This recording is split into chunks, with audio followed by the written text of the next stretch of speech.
नमस्कार, न्यूज 18 बिहार झारखंड देख रहे हैं आप। आपके साथ मैं हूं संतोष खंगवार। नमस्ते बिहार, मैं हूं आपके साथ शिप्रा झा। बुलेटिन की शुरुआत करेंगे इस वक्त की बड़ी खबर के साथ। बिहार में मंडराने लगा है बाढ़ का संकट। सीएम नीतीश कुमार आज हवाई सर्वेक्षण पर निकलेंगे।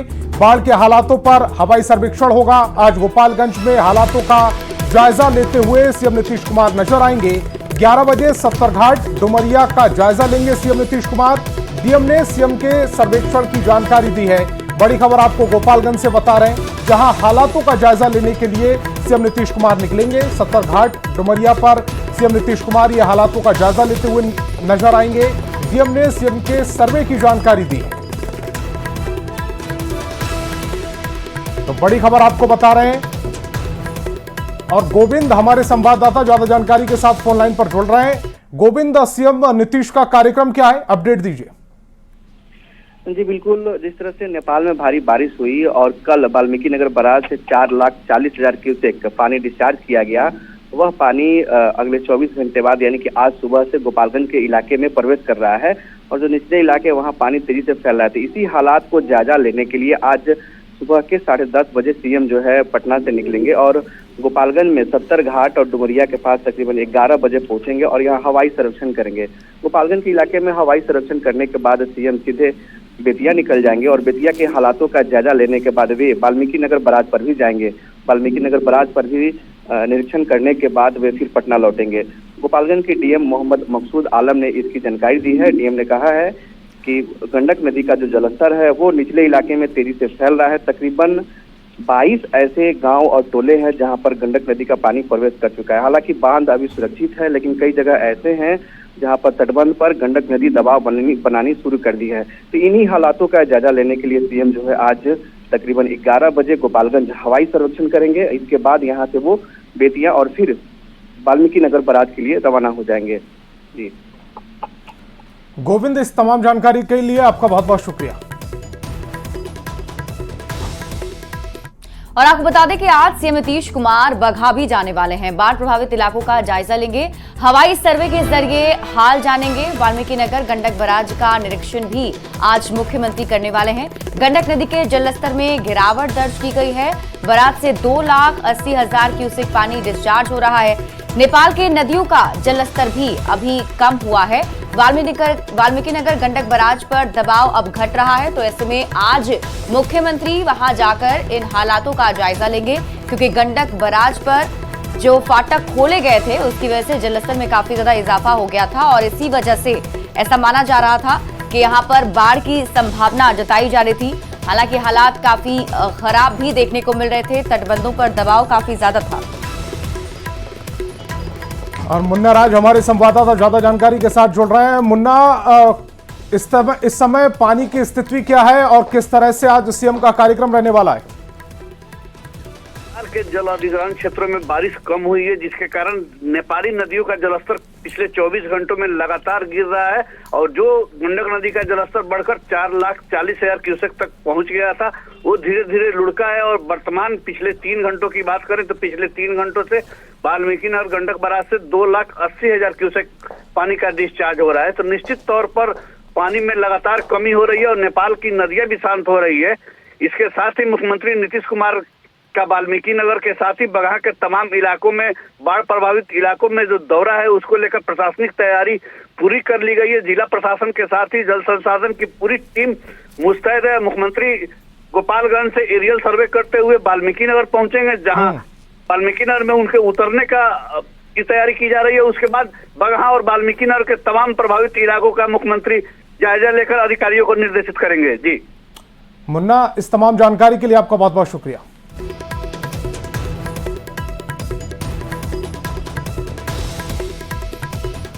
और नेपाल के तराई वाले इलाकों में बारिश से गोपालगंज में गंडक नदी का जो जल स्तर है वो बढ़ गया है। गंडक के बढ़ते जल स्तर की वजह से पश्चिम चंपारण में भारत नेपाल सीमा पर बने एसएसपी कैंप में भी बाढ़ का पानी घुस गया। दूसरी ओर सैरसा में कोसी नदी उफान पर है और सुपौल में लोगों को ऊंचे स्थानों पर पलायन करने को मजबूर होना पड़ रहा है।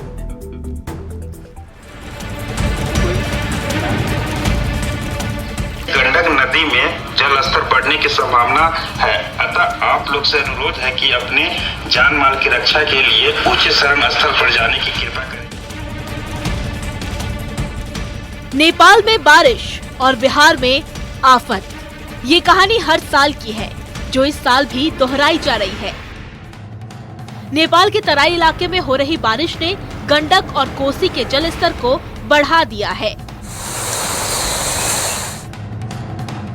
गोपालगंज में गंडक नदी खतरे के निशान से 35 सेंटीमीटर ऊपर बह रही है, जिसकी वजह से निचले इलाकों में पानी फैलने लगा है।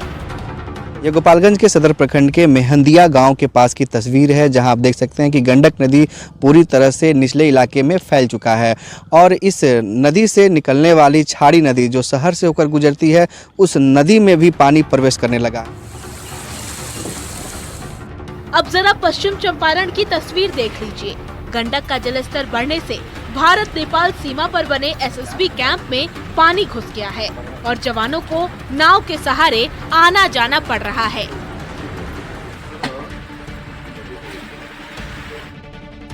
यही नहीं, मधुबनी और पिपरासी प्रखंड के करीब 50 से ज्यादा गांव में पानी घुसने से सड़क संपर्क तक टूट गया है। वाल्मीकि नगर के लक्ष्मीपुरमपुरा पंचायत के चकदावा झंडू टोला से जुड़े हुए लोग हैं जो अपने जरूरी कामों के लिए मुख्यालय आना चाहते हैं और उनको किस तरह की स्थिति से सामना करना पड़ रहा है हम दिखाने की कोशिश कर रहे हैं। आपको कैसे देखते हैं? अरे सर, इतना परेशानी है कि हम लोग आ नहीं पा रहे हैं, दूध नहीं आ रहे हैं, भैंस नहीं आ पा रही है। मोतिहारी के सुगौली में गंडक बराज से भारी मात्रा में पानी छोड़ा जा रहा है। इससे बूढ़ी गंडक नदी में पानी का भारी दबाव बना हुआ है। सुगौली में पहले से ही ध्वस्त हो चुके बांध की वजह से लोगों को सुरक्षित जगह पर जाने को लेकर माइकिंग की जा रही है। सभी ग्रामवासियों को सूचित किया जाता है कि नेपाल बैराज से लगभग 3 लाख क्यूसेक पानी छोड़ा गया है, जिससे गंडक नदी में जल स्तर बढ़ने की संभावना है। अतः आप लोग से अनुरोध है कि अपने जान माल की रक्षा के लिए ऊंचे शरण स्थल पर जाने की कृपा करें।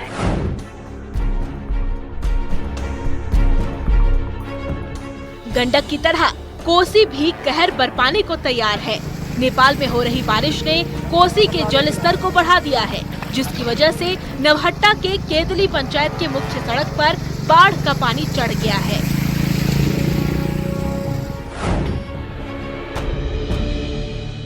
सुपौल में भी कुछ ऐसी ही तस्वीर दिख रही है। पिछले कुछ दिनों से हो रही बारिश ने कोसी का जलस्तर तेजी से बढ़ा दिया है, जिससे बाढ़ का खतरा मंडराने लगा है। यानी एक बार फिर बिहार के एक बड़े इलाके में बाढ़ की दस्तक सुनाई देने लगी है और लोगों का जीना मुहाल हो चुका है। Bureau report, news 18।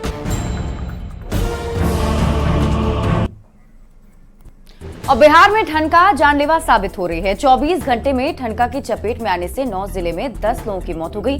नालंदा में 2, वैशाली में 1 और सहरसा में 1 की मौत की खबर है। इसी के साथ रोहतास, सारण, जमुई, भोजपुर और गोपालगंज में भी 1-1 लोगों की मौत हो गई है। सीएम नीतीश कुमार ने 10 लोगों की मौत पर गहरी संवेदना जताई है। उन्होंने मृतक के आश्रितों को 4-4 लाख रुपए मुआवजा देने का निर्देश भी दिया।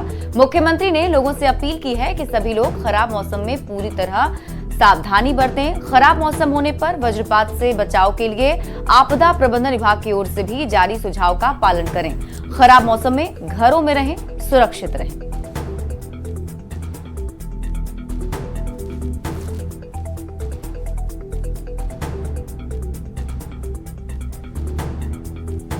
और खबर सहरसा से है, जहां नेपाल के तराई इलाके में लगातार बारिश से कोसी नदी उफान पर है। नवहट्टा के केदली पंचायत की मुख्य सड़क पर बाढ़ का पानी चढ़ गया है। यहां कमर तक पानी होने की आशंका जताई जा रही है, जिसकी वजह से रोड से होकर लोगों का आना जाना मुश्किल हो रहा है। लोगों के पास आने जाने का एकमात्र जरिया नाव है। प्रशासन की ओर से अभी तक सरकारी स्तर पर नाव की व्यवस्था नहीं की गई है। में इन दिनों लगातार बारिश की वजह से जो है कोसी उफान पे है और जलस्तर में जो है काफी बढ़ोतरी हो रहा है। आप देख सकते हैं मेरे पीछे ये केदली पंचायत का नजारा है, जो नवहट्टा प्रखंड का केदली पंचायत है। आप साफ तौर पर देख सकते हैं ये मुख्य सड़क है। मुख्य सड़क पे आप देख सकते हैं पानी बह रहा है, लोग जो है सड़क पे खड़े हैं और कुछ ही देर बाद, 1-8 घंटे बाद जो है इस पे जो है काफी ज्यादा पानी हो जाएगा, जिससे आवागमन में लोगों को काफी परेशानी होगी। मेरे साथ स्थानीय लोग मौजूद हैं, उनसे हम बात करना चाहेंगे। ये बताइए किस तरह की परेशानी हो रही है? यहाँ पे तो हम लोग को काफ़ी परेशानी का सामना करना पड़ता है। ठीक है, हर बार की बात ही, इस बार भी मतलब हद से ज़्यादा पानी छोड़ा गया है वहाँ से। सड़क का क्या स्थिति है अभी? पानी सड़क का पूरा जर्जर स्थिति है अभी पूरा पंचायत में। पानी जो अभी सड़क पे बढ़ा है, क्या स्थिति है? अभी तो लगभग में पानी कम आया है, लगभग में छाती भर पानी हो जाएगा 1-2 घंटा के बाद। 1-2 घंटे बाद छाती भर पानी। फिर आप लोग निकल गया क्या जैसे नाव के साधन से?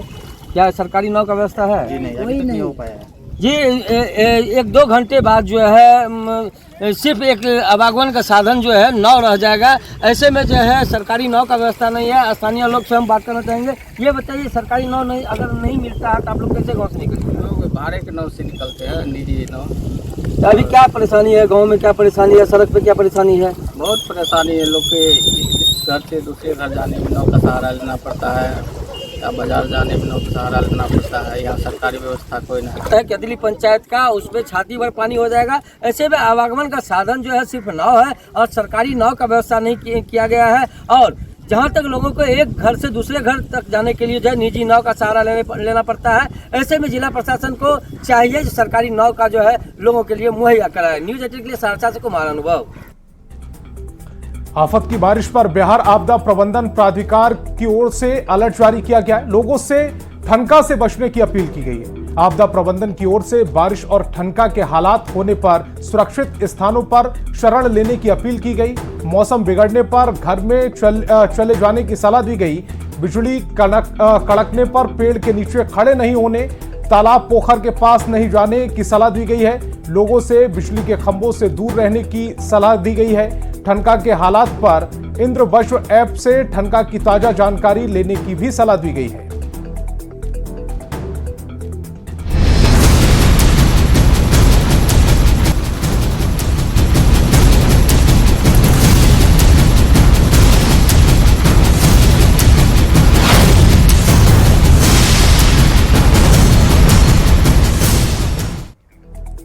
और देखिए, नीट के बाद अब सीटेट में भी खेल का खुलासा हुआ है। सीटेट में 18 फर्जी परीक्षार्थी गिरफ्तार किए गए हैं। ये सभी मुन्ना भाई दूसरे परीक्षार्थी के बदले परीक्षा देने पहुंचे थे। दरभंगा से 12 फर्जी परीक्षार्थी को गिरफ्तार किया गया है। इनमें पुरुष के अलावा महिला परीक्षार्थी भी शामिल हैं। ये सभी लोग 50,000 रुपए के लालच में नकली परीक्षार्थी बनकर परीक्षा दे रहे थे। और इसी के साथ छपरा से भी 4 फर्जी परीक्षार्थी पकड़े गए हैं। वहीं गोपालगंज में भी सीटेट में 2 फर्जी परीक्षार्थी गिरफ्तार किए गए। अंगूठे के निशान और बायोमेट्रिक जांच में मिलान नहीं होने पर सभी अभ्यर्थियों को पकड़ा गया है, जिसके बाद पुलिस अब आगे की कार्रवाई में जुटी हुई है।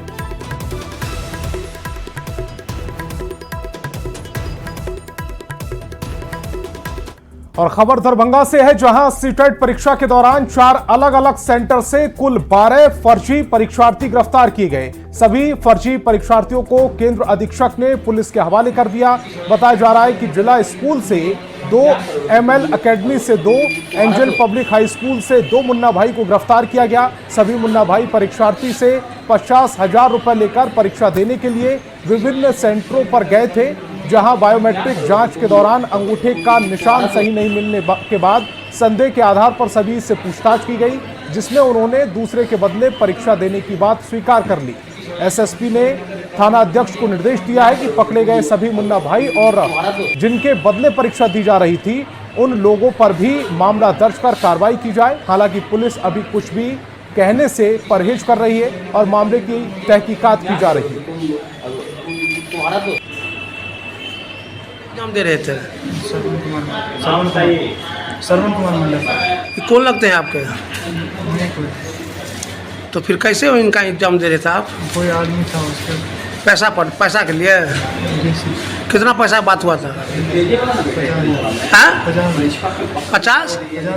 50,000? जी सर।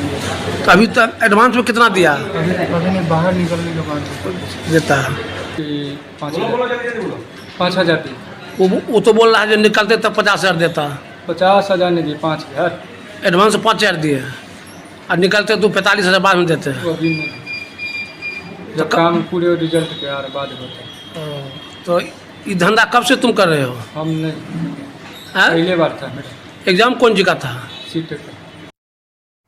और सिर्फ दरभंगा ही नहीं बल्कि गोपालगंज में भी सीबीएसई की सीटेट परीक्षा में 2 मुन्ना भाई को गिरफ्तार किया गया है। श्री भारती एकेडमी और SS public school Digwa Dubauli से दोनों की गिरफ्तारी हुई है।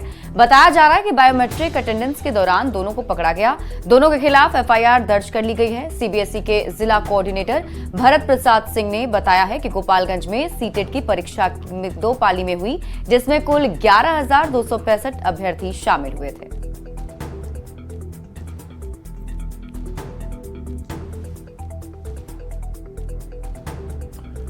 और इस वक्त की बड़ी खबर, नीट पेपर लीक मामले से जुड़ी इस वक्त की बड़ी खबर आपको बता रहे हैं। धनबाद से बंटी से सीबीआई की पूछताछ की जा रही है। आरोपी को पटना लाकर पूछताछ कर रही है टीम। बंटी ने पूछताछ में कई अहम खुलासे किए हैं। रॉकी से जुड़े सुराग की जानकारी दी है। 8 आरोपी से पूछताछ कर रही है सीबीआई की टीम। बंटी के घर से मोबाइल, लैपटॉप जब्त किए गए हैं। जमीन और निवेश से जुड़े कागजात भी मिले हैं। सेटिंग से जुड़ी लेन देन की जानकारी भी मिली है। सभी जानकारी की जांच की जा रही है। बड़ी खबर आपको बता रहे हैं धनबाद से इस वक्त की बड़ी खबर। और अमित हमारे संवाददाता ज्यादा जानकारी के साथ फोन लाइन पर जुड़ रहे हैं। अमित, कई अहम दस्तावेज के साथ साथ बड़े सुराग भी हाथ लगे हैं। देखिए, बिल्कुल जो लगातार सीबीआई की टीम पूछताछ कर रही है, 8 अभियुक्त हैं इस मामले में जिनसे पूछताछ कर रही है। इसमें एक बंटी भी है, अमित बंटी, जिनसे पूछताछ हुआ तो पूछताछ के दौरान कई अहम खुलासा जो है बंटी ने किया है सीबीआई के समक्ष। और खास तौर पे जो रॉकी, जिसकी तलाश सीबीआई की टीम लगातार कर रही है, जिसके संदर्भ में ये भी बातें कही जा रही कि वो नेपाल में शरण ले रखा है, तो उससे जुड़ी हुई कई अहम जानकारी जो है वो बंटी ने दिया है सीबीआई को। और बताते ये भी चले कि जब सीबीआई की टीम इनके ठिकाने पर रेड करने गई थी तो इनके घर से मोबाइल, लैपटॉप, पासबुक के अलावा जमीन और निवेश से जुड़े कई कागजात बरामद किए गए हैं।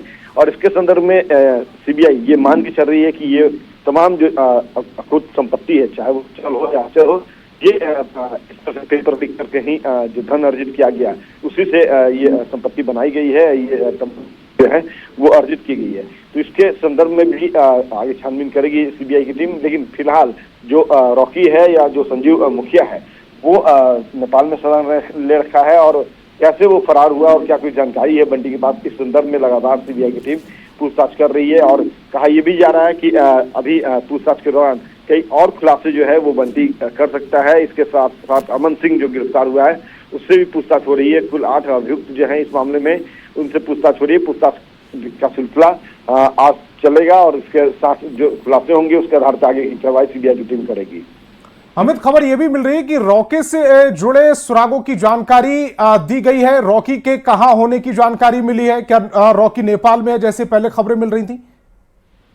देखिए, बिल्कुल ये बातें सीबीआई के जो सोर्सेज हैं उनसे जो जानकारी आई है, या पुलिस महकमे के जो सोर्सेज हैं उनसे जो जानकारी आई है, उसके मुताबिक ये बात जो है अब तक प्रमाणित नहीं हुआ। लेकिन ये मान के चल रही है सीबीआई की टीम, या फिर जो इससे पहले जो बिहार पुलिस की जो जांच एजेंसी थी ईओयू, वो भी जो अनुसंधान की थी, तो उसमें ये बातें सामने आई है कि रॉकी और जो संजीव मुखिया ये दोनों फरार हुआ है, नेपाल में शरण ले रखा है। तो उससे जुड़ी हुई जो जानकारी है वो गैदर कर रही है सीबीआई की टीम। और इसी संदर्भ में जब रॉकी से जुड़े हुए जो मामले हैं, इससे जुड़ी हुई जो बातें हैं वो पूछताछ में बंटी ने बताया है कि वो कब से इस पेपर लीक कांड से जुड़ा हुआ है और कैसे पूरा उसका चेन ऑफ सिस्टम काम करता है। तो तमाम जो जानकारी है वो धीरे धीरे करके सीबीआई जो है वो गिलवा रही है बंटी से। और फिलहाल बंटी के बारे में यही कहा जा रहा है कि वो नेपाल में है। इंटरपोल से भी मदद लेने की बात सामने आ रही है और जल्द ही इंटरपोल से मदद लेकर के नेपाल में जो सीबीआई की टीम है वो भी जा सकती है, आगे का अनुसंधान कर सकती है। अमित, इस तमाम जानकारी के लिए आपका बहुत बहुत शुक्रिया।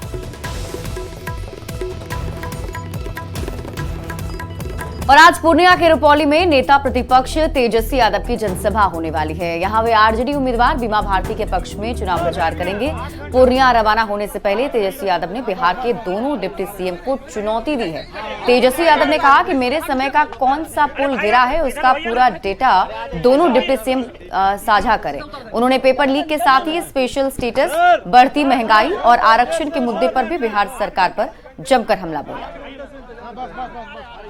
का सरकार क्या विकास, और हमने कहा अगर मेरी गलती है तो आप बताओ ना, जो जो पुल गिरे हैं तो चैलेंज दिए थे, कोई स्वीकार करने को तैयार नहीं हो रहा। दो मुख्यमंत्री, एक मुख्यमंत्री, पूरा मंत्रिमंडल है, बताओ ना कौन से समय में इसकी स्वीकृति हुई थी, कब टेंडर हुआ था, कब इसका शिलान्यास उद्घाटन हुआ था, बता दें। दूध का दूध, पानी का पानी। यहाँ एक छोटे से ब्रेक के लिए रुकेंगे, लेकिन चलते चलते एक नजर सुर्खियों पर।